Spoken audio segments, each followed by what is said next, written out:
організаторами, скажімо так, цієї протиправної діяльності є в переважній більшості своїй це місцеве населення. У зв'язку з тим, що населений пункт надзвичайно близько, як можна сказати, це один фактично населений пункт, розділений державним кордоном.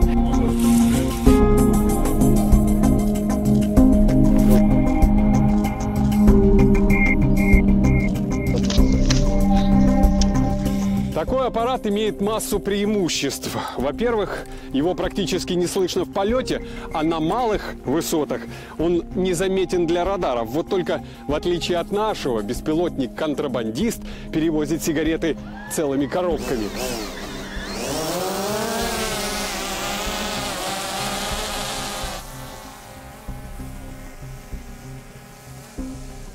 Вони попрацюють біля годинки часу, зроблять біля 20 польотів. Можете порахувати, що якщо він перемістить за одну роботу 10 ящиків тютюнових виробів, то він на одній роботі заробляє $4000.